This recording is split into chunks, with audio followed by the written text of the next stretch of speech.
Magandang umaga! Kumusta po?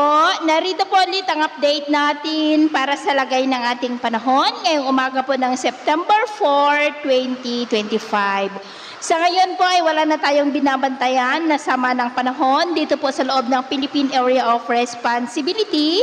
Tuluyan na po na nakalabas ang bagyong Kiko at nagbabanta na po na mag-landfall dyan po sa may Japan ngayong umaga. Samantala, nananatili pa rin na may banta ng pamumuo ng sama ng panahon bago mag-weekend sa northeast ng Cagayan at posible na baybayin ang extreme northern Luzon sa Sabado habang hinahatak nito ang habagat at kung maging bagyo yan ay tatawagin po sa local name na Bagyong Lani kung nasa loob pa ng PAR at kikilos pakanluran habang hila-hila ang habagat palayo po dito sa ating bansa.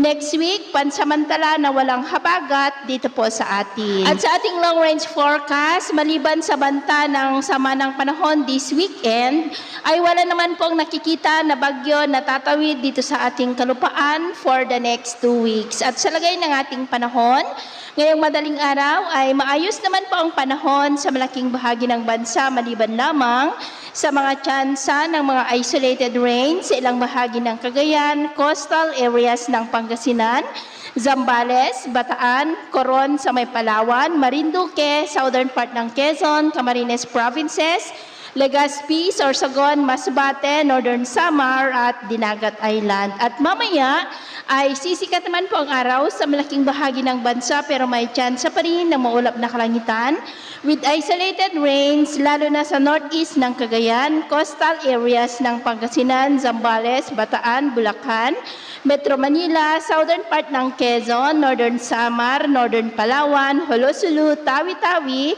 at Surigao del Norte. At mamayang hapon, mas maraming lugar ulit ang makakaranas ng mas maulap na kalangitan with isolated rains. Kaya mag-ingat pa rin po tayo sa mga banta pa rin ng mga pagbaha at pagguho ng lupa. At sa atin naman pong mga baybayin, wala naman po tayong nakataas na anumang gale warning signals, pero ba yung pag-ingat lamang po kung papalaot tayo para po mas makaiwas sa mga sakunang pangkaragatan.